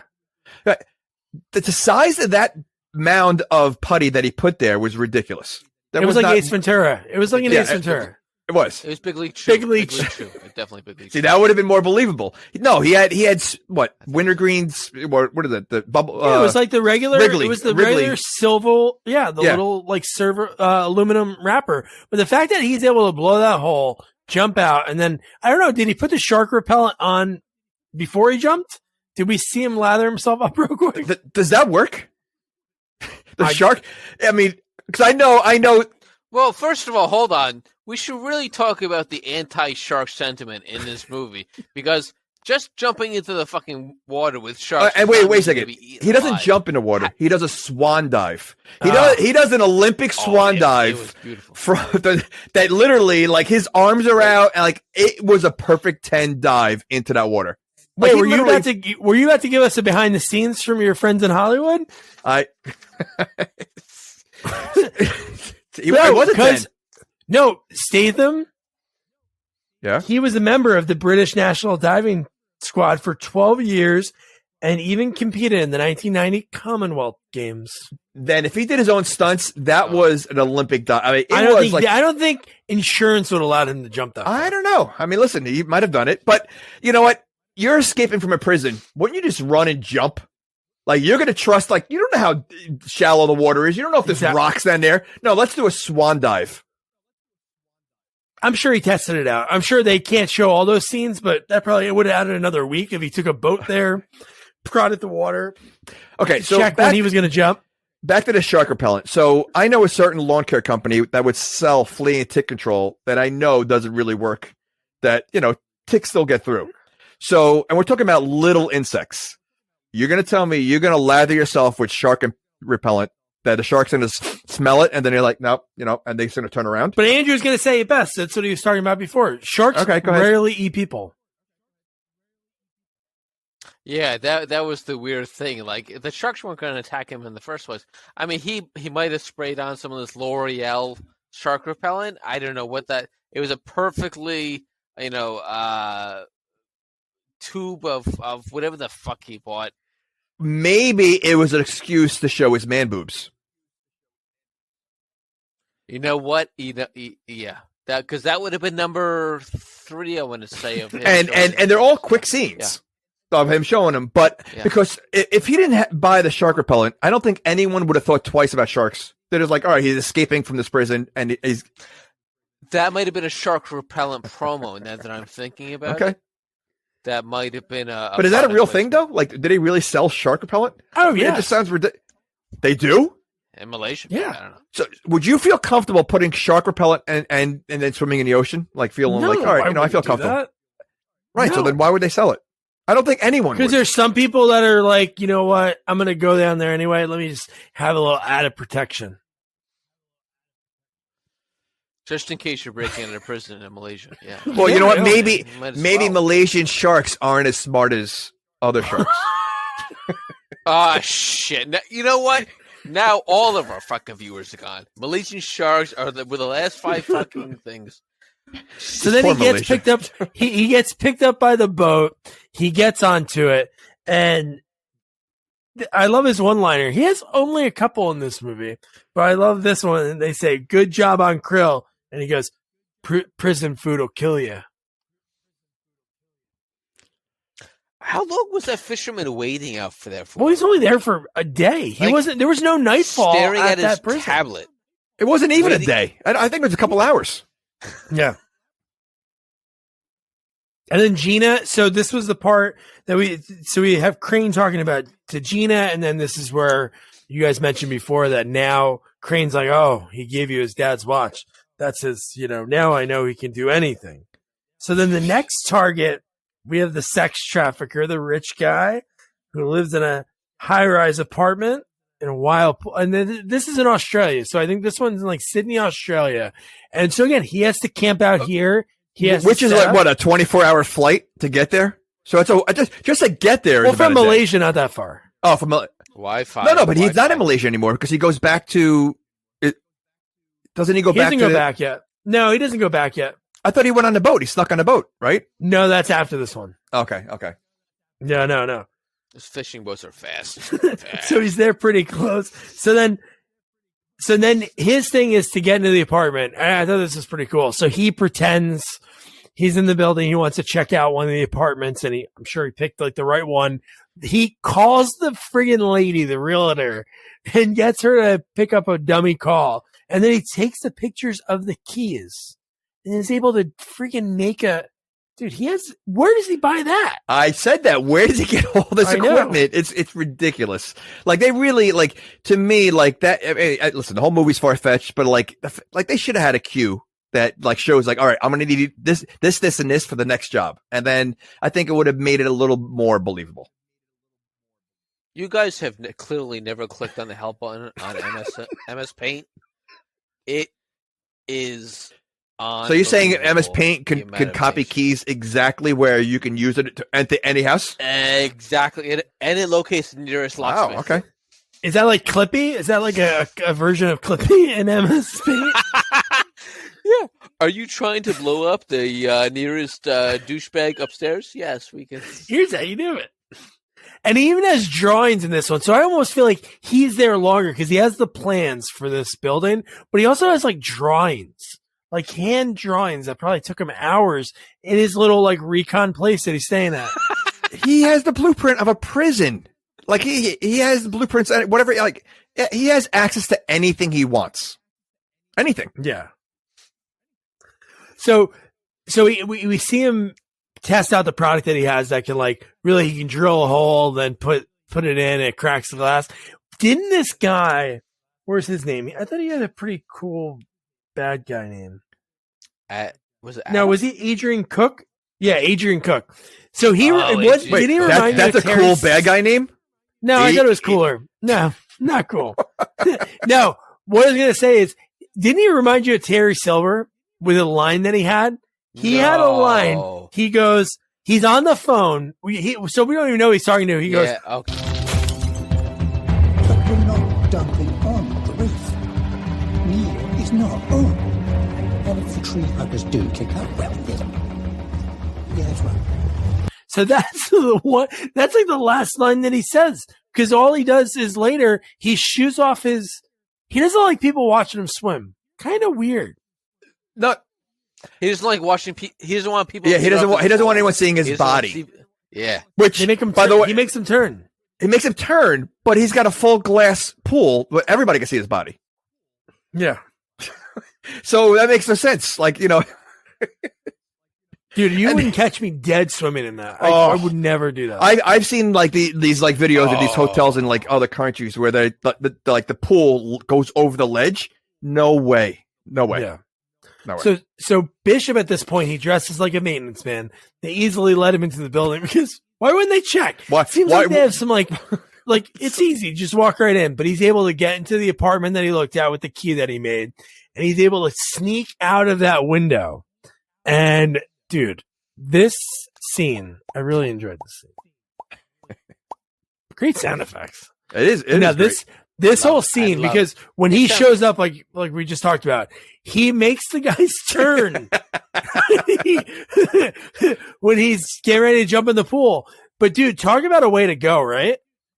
Like you see a guy through your like infinity pool, I guess you can call it, and you see this guy looking up at you.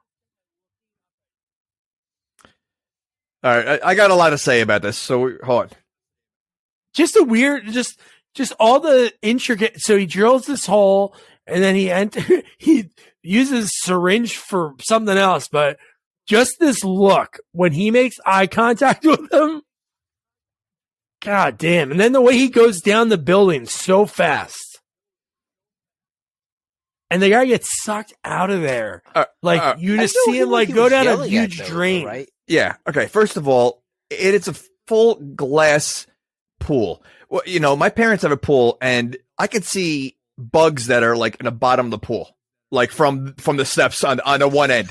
You're gonna tell me in this glass pool, the guy's walking into the pool, you don't see a guy hanging on the bottom?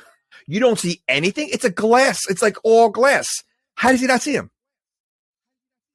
I mean, he's very white. Who? He's the guy swimming? Very. No, Jerry. He's wearing a black outfit. Yeah.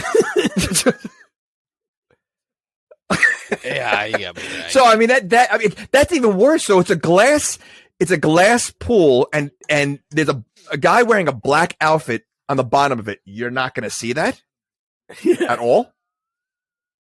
Well, he saw him after he drove, after he swam to the end. No, he's swimming, doesn't notice anything until he gets right over him. Really? And the hole was kind of small when it was leaking. You're going to tell me he couldn't quickly swim back? Yeah, you know what's crazy? I don't know how far up his floor was. He was on the 55th floor, like that pool. And I don't know how far Statham was. Probably like the 40th, maybe. I don't think he climbed up that far.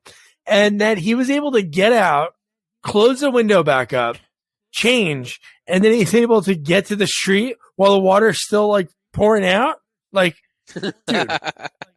Insane. The fear that I would have. Obviously, I think he could have got out of the pool, real life situation. But dude, when you see the thing, when he's screaming for his guards and he's going around the drain's going. Didn't that happen in Final Destination or something or one of those movies where someone got caught in a drain in a pool? I thought. Yeah, one of those movies. In some horror movie I remember seeing. Yeah. But again, the hole was pretty small when he started panicking. He had time. It wasn't that long of a pool. He easily could have gone out. And where was his bodyguards? They only turned around. They can't watch him. They weren't watching him swim at all. Yeah, that's what it was. Maybe one guy was like, hey, I think he's yelling. He's like, don't look. He doesn't like it. His butterfly stroke is very personal.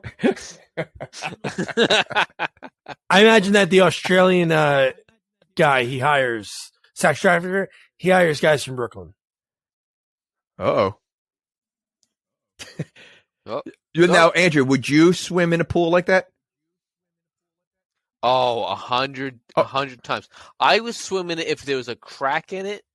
No problem. No so, questions. Do you ever see those? No questions. If Jason Statham was looking at me, I would be doing. I can see you mooning. If he was that close, you moon him, because he's underneath you. I would. Do you ever see those? You ever see those bridges that I think somewhere in Asia? There's a bridge that's a glass bridge that you walk across, but it's you could it's over the mountains, but at certain points. There's fake cracking on the bridge. I saw a video of this. I've seen and the woman that. was freaking out. It's not really cracking, just a video of it, but it looks real. Holy cow. No way. No way. Oh, wow. Jesus. So Andrew said he would swim in a pool like that. Even if there was a crack in it. No. Yeah. Well, Andrew's a diver, but why would you dive up there? That'd be scary. Would you be afraid to do a cannonball in there? Do you think it can do a cannonball? I mean, I would probably aim for someone, as I was falling, because he clearly did. Wait, you're talking about when you're falling, you're aiming for someone? Yeah, I think I would probably survive if I hit. A really big person. I think I would probably. Well, you want to hear a crazy story? I went to not Jerry Springer, Maury Povich. I was, in the audience, and he had people that survived crazy things, and he had someone that jumped out of a plane 1,000 times, and one time his chute didn't open, his second chute didn't open, and now he's aiming for some kind of body of water. He landed, hit the water. He said it wasn't that deep. I mean, I don't remember how deep it was, and all he did was break a few ribs and had a bruise from his chest down to his leg that gave off heat. 3 weeks later, it still gave off heat, and that's it. Because it was crazy stories that survived. So can you imagine, imagine falling out of a building like this guy? What goes to your mind? And I know the joke. What's the last thing that goes through a fly's mind before it hits a windshield, and it's his ass, or something like that. Or goes through his head, or something like that. So yeah, that's a dad joke. Oh. We'll leave it in. So then from doing this, he gets a satellite phone call with Gina, which these guys are so dumb. They set her up in that room, and obviously she moved the camera in order to reveal the yacht next to them, the yacht number. But why would he even be that close? Why wouldn't he like have her face a different way? Because she's able to say, look at the watch. And he's like, I don't get it. She's like, look at the watch. And then that's when he notices the thing, and the guy backhands her within seconds. Well, the guy does not look like the brightest guy. I mean, he just looks like the muscle, so yeah. So, but he does whale her. I mean, he hits her hard. Oh, shit. Yeah. No, he hits her hard. But then within seconds, he's able to go, you know who I'll call? Boop, boop, boop, boop, boop, boop. The harbor master or whatever. He's like, yeah, some guy hit my boat. I got to call. We got to do insurance. Where's the boat? Oh, sure. What are the odds of that person speaking English? Well, they're calling it Australia. Where is the? No, that's not where they're located. They were in Sydney. Yeah, they were. Okay, yeah, they happen to be in Sydney. Yeah. I didn't know that. Okay, oh, never mind. Well, how did he know where to call? I go, well, maybe, I'm sure there was some code, maybe within the numbers. He probably knows boats. Okay, but he seems like a guy. What are the odds of someone picking up the phone and not going to an automated service? You call any of these numbers. There's no way someone just waiting for someone to call. It's going through. Or it's the new guy that doesn't know how to access the system. Sir, I'm so sorry. Guys, got to put you on a brief hold. But no, within seconds, this is where he gets his helicopter pilot that he seems to have a rapport with, because he's able to tell, could you imagine being a helicopter pilot and a guy hires you that you don't know, and he's like, okay, can you just go about 50 yards from the boat? I'm gonna jump out. That's how you knew that they knew each other. But dude, he kicks so much ass, and the silencers, and I love that he hides only like 2 of the bodies, but the one guy he shoots, he covers him like a tarp that was like covering like a little boat. Another guy he shoots throws into like a little door, little opening, closes the, like, I love how intricate the kills are. Like you said, he's so quiet, stealthy Statham. And no one sees him. And you would think like a guy like this would have cameras everywhere.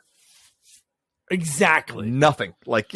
So it's that easy to get on, because it really didn't look like he was struggling to get on the boat. Or you're going to tell me there's not one person looking out, seeing a boat come or a helicopter fly by near, or a boat come by. Like, you don't think they have out like lookouts everywhere, like around? I would think they have radar. There has to be radar, or just lookout. They have a guy in one of those. What are they? The towers, the bird's nest, or whatever. What are they called? Yeah, Eagle's nest. Is it eagle's nest or bird's nest? I think eagle's nest would be. That makes more sense, right? Well, an eagle is a bird. Well, could it be any bird then? I think it's eagle's nest is the term. Well, okay. I don't know why. Eagles? Yeah. Eagle eye? Or I guess a hawk nest? Eagle eye? I don't think hawk nest.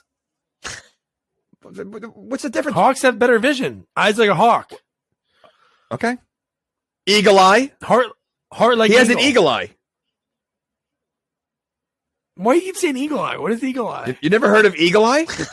I remember the movie with Shia LaBeouf. No, but you never heard of Andrew, you ever hear of eagle eye? Like someone has an eagle, like something like that. Like because an eagle could spot a rodent from all the way up in the sky, all the way down on the ground. They have eagle eye. Oh, where I grew up, it was eyes like a hawk. But. Okay. South I'll just tell you right now, I think an eagle would rip apart a hawk in 2 seconds. Ooh. Eagles are huge. Yeah. God, we just lost every hawk listener that we. And the eagles. Oh no, we gained the eagles. We gained the. Do we still have the Malaysian prisoner? I think they're back. I think they're back with us. But on this boat, he fires so many bullets. Like, I'm thinking that in my head, I'm like, he's firing a lot, and then he finally runs out. So when he's out of bullets and he's parkour, when they know something's up on the boat, which this boat has a lot of henchmen, he's parkour, like his stunt work, him going from like the first deck, kicking off the rail, going to the second deck, dude, it's phenomenal. No, it's awesome. No, but I don't know guns that well. How many bullets are in a cartridge? 140. Because he it's like he uses 10 on each person. Like, he doesn't shoot him once. Like, first of all, why is he shooting so many times? If he's that good, like, I mean, there are like some action movies where these guys just shoot one shot in the head at every person. No, he's shooting every guy like 5 times. I know. That's why I thought that. I'm like, even a gun like that, maybe like 20 bullets. Yeah, you would think. Maybe. No, he had unlimited. He put the cheat code in. He put the cheat code in. How many people does he kill through this whole entire movie? Ooh, It's got to be upwards of 100, right? Like it seems like it's an excessive number of employees of arms dealers. Well, why would he feel remorse for killing that one guy in the boat, but he's killed 50 other people the rest of the movie? Correct. Like yeah. No, I know. No, he makes the times of this movie that he really kills a bunch of people are during the I guess not even during the first one. He kills the guy with the knife. He kills and then his targets. And then Max's guys, the third kill, he kills a lot. And then on this boat scene, I guess that opening sequence, do any of those guys really die? I'm sure they just had to go to the hospital. I don't think any of those but guys. they're maimed for life, scarred for life. I mean, yeah. But you have to look in the mirror, remember that day. Why would you want to work for any of these bad guys, for Tommy Lee or even this guy? Because, you're just a number. He doesn't show any remorse. He knew Jason Statham was coming. He said that, right? He said, I knew you were coming. And all these guys are expendable. And why would you want to work for these guys? Great health benefits. Well, they're not Malaysian. They're not Malaysian. A lot of people, right? They have more employees than Walmart has at their checkout lanes. I guarantee it. Guaranteed. If these arms dealers were running a Walmart, they would have multiple lanes of checkout. Well, you know what? I bet you also would be cleaner, because you see how clean that boat was? That's a nice boat. So if they ran the Walmart, it would be much cleaner.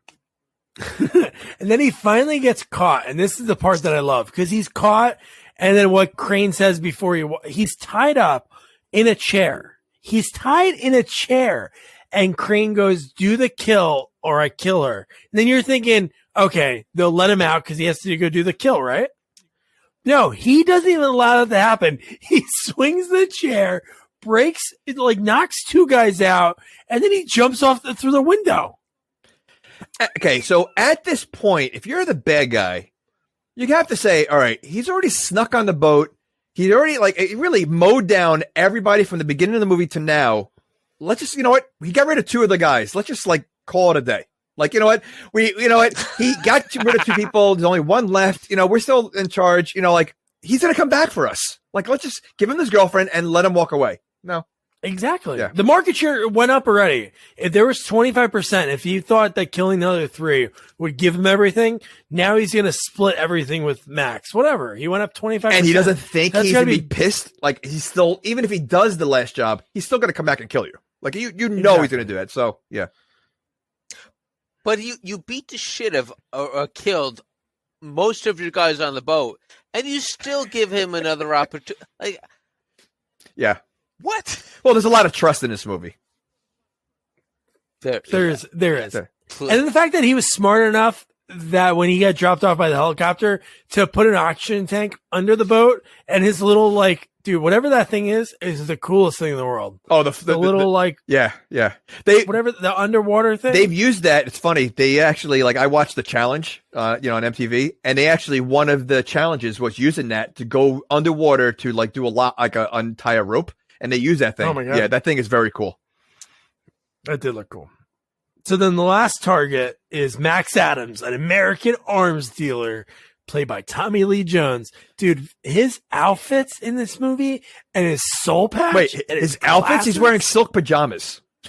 Oh, no. He's wearing silk striped pajamas. And then the next time he's changed, he's wearing a leather jacket. He's actually wearing, Krill, which I don't think they thought about this when they wrote the movie and cast him. Krill was the name of, I think it was Busey's name in Under Siege. Really? Or it was it was somebody in Under Siege's name. It was either the commander of the ship. Really? Somebody was Krill, and I thought that was a funny connection that I saw on IMDb. But the fact that what he's wearing later in the movie, when he's wearing that leather jacket, well, you know what? I haven't seen Under Siege in a long time, but I know he played kind of an over the top bad guy. Didn't he have kind of long hair, like a rock? He was part of the band, right, or something like that. Or he was in the band. So I could almost see them as the same character. Maybe this was a prequel to Under Siege. Will this be after a sequel to it? No, but it might have been a prequel to the movie Under Siege. Under Siege came out after this. You're saying no? I'm saying so. Under Siege came out before, so that's a prequel. No, but I'm saying that you can't make a prequel after a movie comes out? Star Wars did it for 3 movies. Yeah. Okay, I got you. Yeah. What are you not getting? You're saying, wait, I don't know what you're talking about. You're saying this movie's a prequel to Under Siege? Correct. Tommy Lee Jones's character showing you, and then in Under Siege, he goes from this character to Under Siege. No, they didn't have Blackberries in freaking 1991. I'm just, and the technology. I'm just saying that his character, I could see it being like a prequel. Why are you getting so angry? Because we're a sequel podcast. Okay, listen. Andrew was okay. I can see it in Andrew's face. He was on board. Andrew was on board. I was. See, I was. See? Andrew, you shrinking over there? What's going on? Oh. So then he has 24 hours. Again, all the other ones seem like it took for weeks. So he has 24 hours to be able to do this. So this is when Bishop finally puts it together. Andrew broke another glass or plate. I didn't see it, but no, he finally figures it out. He's getting rid of all the competition. So he's trying to like outsmart them. But how about his idea? Because it's so hard to get to this bunker. He shoots. How close is the hospital? He's able to snipe the guy, and then he's able to sneak onto the medical helicopter that gets called in seconds and flies out there. Well, wasn't it behind the mountain, the place? It was, but it must have been right near the hospital because he sniped from the top of the hospital. That's what I'm saying. So I think that hospital is like right below the mountain where Well, and he climbed in the back. Is there a back like a trunk to a helicopter that he was able to open it, roll in, and nobody notices? What if you would feel someone else in there? Right? I would think you would feel someone. Plus, there's only a certain amount of weight you could carry, on a helicopter. Exactly. So and I don't think there's a lot of there isn't a carriage area for a helicopter, right? There can't be. A helicopter is kind of small. So yeah. And how did he get on top of the roof of a hospital without anybody? But no one, cameras. No one. Nobody believes in cameras in any of these movies. I wouldn't even know where the first place to look for to get on the roof of a hospital, and he's camping out up there with a gun, with a sniper gun. How did he get it up there? How did he get it through customs or on the airport? This is in Germany. This is Munich. So maybe he has a shipping container there. See, I'm thinking, he's obviously a killer that's traveled the world, and he probably has all these little, it's not really a safe house, but he has all these places that he just stores his stuff for all his assignments. He has apartments everywhere. He does. No, I wrote down all of Max Adams' outfit. I wrote Beetlejuice pajamas. He has highlights. He has highlights in his hair. He's probably 70 at this point. Earrings, soul patch. He's wearing slippers and rose-colored glasses. Fluffy red slippers. They were big, big slippers. I thought he was Jeff Goldblum when I first saw him. You know what? He would have been great for this role. Shit. Yeah, But you know what though? I think Tommy Lee looked like he had fun with the role. He did the role great, and he just looked like he had fun with the role. But he only had to act for probably 2 days. 2 days. But I expected him to be the to me, he would have made the bad guy really good. He would have been the good bad guy. He was a laid back for being this big time arms dealer. He was so chill, so laid back. I love when he's like, "Hey guys, he's fucking here. he's in the safe." Because Statham only takes out a few of his guys, and then he just is able to get into that safe room. But he's like, "I just want to talk," and he's like, "Wait, you never heard of a phone or something like that?" Didn't he say something? I love that. Yeah. Who the fuck are you? I need to talk. Lose your cell phone? I should have hired those guys in Houston. All right, what is it you want to talk about? I want to help you avoid an accident. But he was very calm when he said it, and he's making a drink. No, he's definitely a very laid back, chill guy. He's just listen. And when you're wearing silk pajamas all day long, you're gonna be chill. Twist though. Yeah, you have to be chill. That would have been a perfect twist. If he was the ultimate big baddie instead of Crane, and he orchestrated the whole thing, it would have been perfect. That would have been Death Wish 4-esque. You're right. You're thinking he's this really chill guy. But no, the fact that again, he probably knows. Do you think he knows who Arthur Bishop is? I guess he's got to be like a ghost, right? That nobody really knows who he is, because why would he go along with this story? Hey, you're going to fake your own death. Wouldn't that be what somebody who wants to kill you says? This bomb's going to go off, which goes off very close to him. When he's on that bridge and it blows up, I'm thinking like, dude, he's dead. And he's not a professional. And he kind of gets tossed in the water. So like, he does. Yeah. So like, and you're going to trust that. Listen, I feel heat standing next to a fire pit. You know, like I'm going to trust that he's going to tell me a bomb's going to go off. You're going to be like right next to it. No way. Exactly.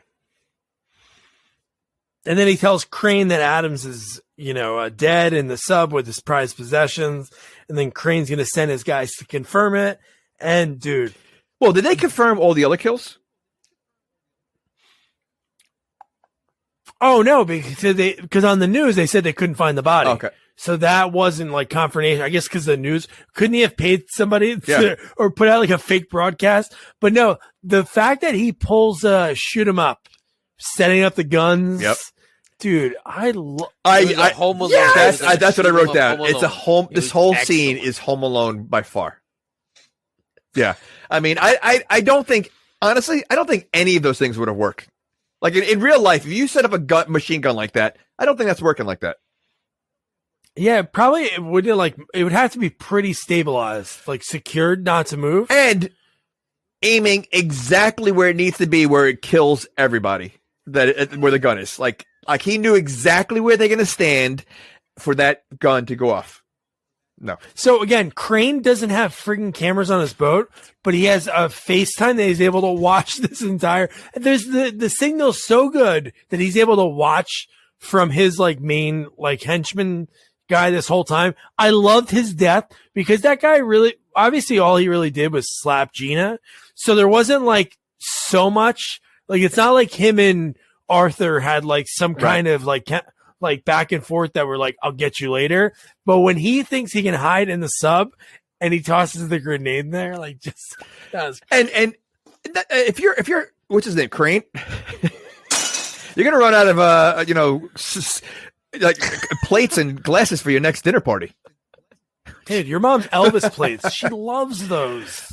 I'm like thinking like, all right, if I'm Crane and now I'm seeing Statham take out more of my guys, at what point do you say, you know what? Screw it. I got to get out of here now. Like, why are you waiting for him to come to you? Like, he's going to get you. He's going to get to you. Like, leave. Like you, I'm sure you have enough money that you could hide. You have a hideaway somewhere. He still like lingers around. Like, I don't understand why these guys do that.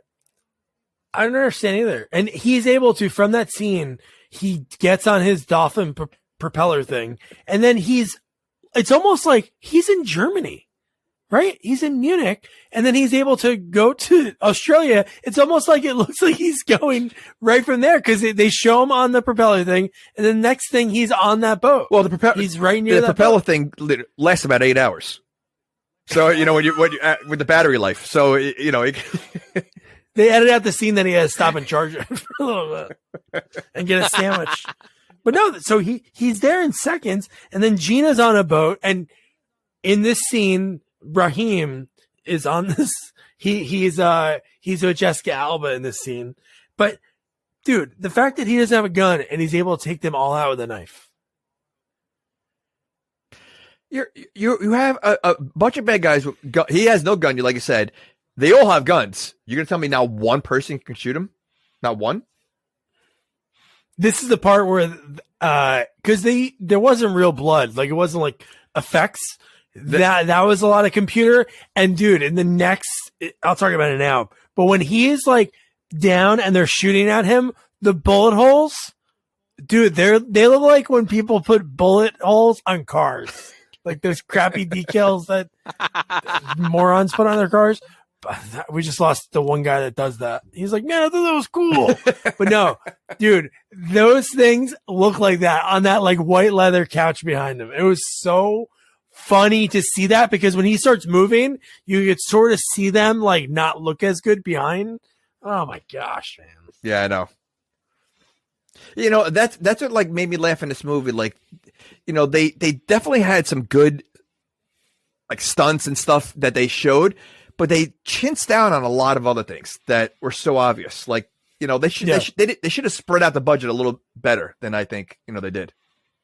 Yeah, for $30 million, I guess they were like, you know what? Let's see if we do better than the first one. Because I forgot what the first one did. For this one to be able to make, you know, was he a big name?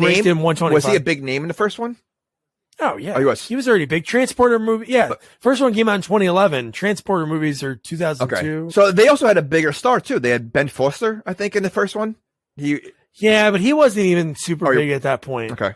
That was like because he was the guy who was like quote unquote training, which that was yeah. We don't want to reveal that. Yeah, that was good. For people that don't remember that movie, but yeah. So then Gina's fighting a random henchman. This would have made more sense if she was going against the guy that slapped her before, because she should have got the revenge. Because this random henchman shoots her, so she gets shot in the gut, and I'm like, why would they have this guy that we don't even know who it is to have like this? Not moment with her, but it should have been that number 2. Yeah, but that was the one that shot her. That guy was pretty big, though. So, I mean, I don't think she's really going to do anything with him anyway. But yeah, I mean, like, she really takes a beating in this movie. I mean, you know, God, I wasn't expecting to get a shot. I mean, that was pretty. At this point, I'm still thinking, like, man, they're really selling this double cross. Like, this is unbelievable. Like now they've shot her. Like, oh, this is really selling it. Imagine she was behind the whole thing. Like, you know, instead of her, you know, like that she's working for the guy. Imagine like she was like the big reveal. She was Jigsaw. She would this whole time. She was Jigsaw. Oh, that would be great. That would be great. So then we have Bishop. He uses the guy's human shield. I love that. But my favorite one was when he throws the grenade in the hot tub and he throws the guy on top of it. That was but that grenade sat there for a while. You know, like, because even when the guy threw in there, like, wouldn't it have done more damage? The guy's like, he just like blew up in the air. Like you saw him, like, you know, I just thought like, doesn't a grenade do a lot more damage than that? Well, not in water. Well, he threw the grenade first and then the body, right? Yeah. Then the guy. He threw Okay. All right. God, I love that. That's so great. It's amazing. This whole time, Andrew's throwing glassware. Like, it's nothing. So then we have, again, just like bad guys.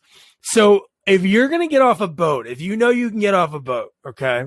Because he says, guys, get the boat ready. Crane's yelling at the like 4 remaining out of like 200 henchmen that Statham didn't kill yet or maim. And he sets the timer for 4 minutes. That's a lot of time. Even though Crane says the blast that will happen from this, you won't be able to get away from. Not that big of an explosion. Later. Wait. You think 4 minutes is a lot of time? 4 minutes to 4 minutes to play chicken with a bomb? I don't think so.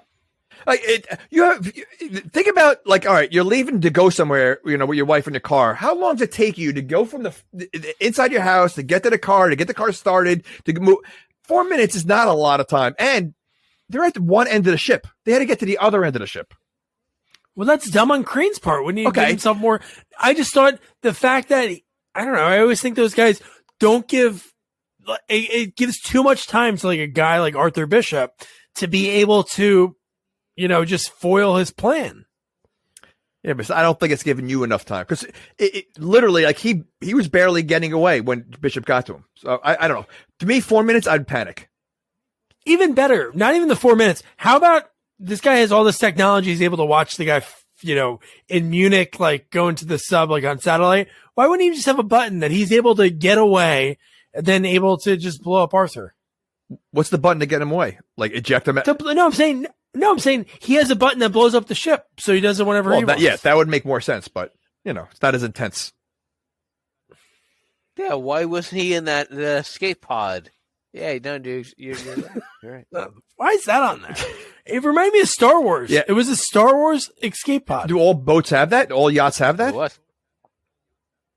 Those rich people are in some weird shit. You know what? That's it. The rich people are out of this. Where'd Chauncey go? He got so blasted last night, dude. He went to the bottom of the ocean. Now we lost all the Chaunceys. All the Chads, all the Chaunceys. I think Jessica Alba came back though. Well, she better. She's like on the show in a came couple back weeks. to listen to that. What? You Jessica Alba? We'll see. You got to listen to find out. I do love the fact that he pulls like an Armageddon because he's like, okay, Gina, and he throws her into it, locks her up, and he's like, get to shore. Like he just gives her that instruction. But I did really enjoy the Crane versus Bishop fight. To finish the movie, I thought it was great. And Crane was the only one to land a hit on Bishop. Yes, which makes was really weird. Well, but isn't he kind of in the same league as Bishop? Like, wasn't he? Because what's their history? Again, he left it. That's what it was, right? It was an orphanage. It was something weird. It was some weird storyline. So yeah, but you know what? I like the way he tied him up at the end. Like what is like? Yeah. It was such a weird. Oh, what? Dude, the fact that he was using that as a weapon. Oh, he was using the freaking. Okay. Because. Oh, wait, before we even get to that part of the fight, how about when he's on the boat? When he uses the boat and he shoots yes! How ridiculous is that? I mean, like it was, but it was awesome. It was how fast it was going, and he was able to shoot the remaining henchmen.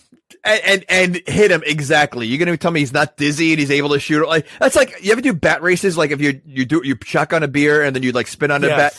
You're gonna tell me he's able? Like you can't even walk straight after that. But he's spinning. Not even that. Teacups. It's like the teacups in Disney World. Yeah. Right. It's ridiculous. Exactly. Yeah. Okay. God. Yes, that scene was wild. But when they do, fight and he grabs again, how heavy are I was going to say that's a yacht. That's a huge yacht. So that has to be pretty heavy and strong to be able to I don't think you could just lift it up. Because don't they usually have a crank that like lowers it or whatever, or whatever?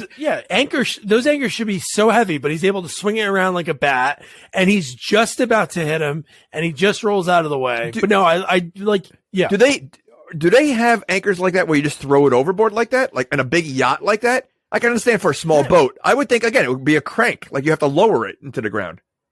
No, I agree. I would think it has. Yeah, and there's no way you're swinging that around. And if you are, you're hitting yourself. You are hitting yourself. We just lost all the maritime viewers of the podcast. No, but when he wraps him up with the chain, I thought that was pretty cool because then he was able to leave him. But I love that's when he says, "You'll never get away, the blast." And then when I see him run to into the ship, I'm like, "Well, what did he say?" He goes, "Who says I'm running?" Or he said something like that. He goes, "Who said I'm running away?"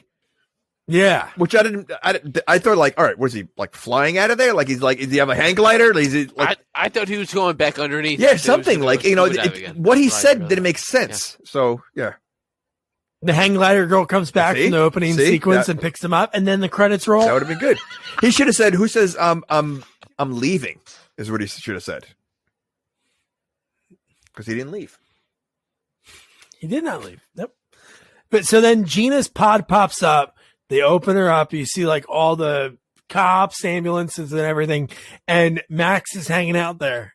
Max Adams is just hanging out there while the reporters are talking and everything. Didn't that remind you of the Planet of the Apes thing when they landed that pod? Yes. That was the same pod as Planet of the Apes, right? It looks exactly like it. Yeah. Okay. 100%. But he looks around, and when they pull out the one thing, he looks at his people. And he goes, even legends die. And then he looks up at the security camera. I'm like, that's kind of weird that he looked up at that. But I do love that when he looks at that, well, again, I guess he has access to everything. Max well, I was going to say, because it's not his security camera. It's Kane's, right? No, that wasn't Crane's. It was just a random one on some dock. Oh, so he was able to just get there and look at it. Okay. All right. Okay. But one thing that was cool, so when he looks at him and he sees him come out of it and he says, "Bang, you're dead," and he deletes the footage, so he truly disappeared like you want it. So cool to play homage to the original. Those are the last. Bronson writes a letter to his apprentice, Steve McKenna, played by John Michael Vincent, and that's in the letter. It says, "Bang, you're dead." That's how the first one is. So the first one. So the one that Statham did, part 1, is it very much similar to the original? It is, yeah. Is the Bronson one good? Oh, it's great. Okay, I have to look at it. Michael Winner directed it. Yes, 1972. I have to watch it. No, great. But then the end of the movie, You have to say it's good, the end of the movie, or else you're gonna lose all the Bronson fans. Oh no, Bronson's awesome. But the end of this movie is so stupid because she's teaching the class, and then he shows up, and I'm just like, why did he take so long? Was it really? Did anybody even know he was on that ship to really prove that he's dead? Nobody knows he's really alive. Not only that, like even I think it was. Okay, is it Crane or Kane? Crane. Okay, he even says like we're at the end of the movie, and you're asking what his name is. That's good. That's all right. So Crane, Kane, same thing. Crane, Kane. How many K names is it? Crane with a K or? Well, it's a C. It's a C anyway. So. How do you know? You know it's in the credits. Okay. Who watches credits? I don't watch credits. Yes, we lost the guy that writes the credits now. Okay. So he said that like you put this girl in this situation. It's your fault she's here. So at this point, she's completely safe. She's away from him. Like, you see this in movies all the time where you have to walk away from, why would he come back into her life? Like, sure. He's putting her in danger again for part 3. Which he wants to do. The director of this movie wanted to make a series out of it. And I think just giving the financial success, I'm surprised it didn't happen, but maybe it would. But, you know what? I think if they did do it now, I think it would do well. Because I think Jason Statham has got to be one of the top 3 guys in Hollywood right now. I think it would do well. And I think it would definitely be better than this one, All right. I would volunteer to be an extra in the Malaysian prison in the 3rd one. All the man boobs you can look at. And you can get to the bottom of the rat circle, whatever that is. But so that's Mechanic Resurrection. Let's go to our action sequel expert. Andrew, would you recommend someone to watch this movie? Yes, it is hit all 4 of the B's, the 4 B's of action sequels. I've lost my papers, but yes, it has hit all 4 of the B's. It's been fun. The plot sucks. The acting is not on par with other great movies, but it's fun. It's fun. You can't go past the 4 B's. Yeah, if you're looking for something, if you're looking for a 5th B, get out of here. Exactly. It moves. I think this movie it moves fast. 90. It's again. I think it comes out to be 88 minutes. Jamie. So I think it moves after she gets taken. I think before she gets taken, agreed. It is a little slow. There's about 10, 15 minutes of them getting to know each other for the one day they meet. So, but yes, I mean, if you're a Statham fan, his action scenes are always awesome. He does stunts like Jackie Chan.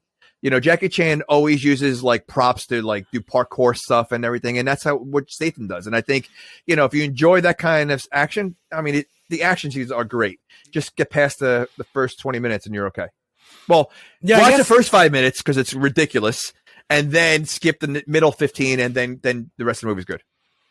I think that's what makes up for that slow part because you get that jolt of energy from that first 5 minutes. But no, he's great. The movie, obviously, the plot's so similar to Killer Elite, but I don't know, I just love what he does in these movies. Like the making it look like an accident.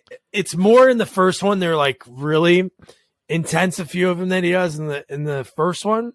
But no, you got to see this movie. It's great. And it's a sequel, so why not? Andrew, thank you. You're a 5-timer. Jessica Alba, we love you. What is you're that? A great actress. We would love to have you on the podcast. It's an upside down triangle, or it's a heart, or Diamond Dallas Page. Right? Yeah, I don't know.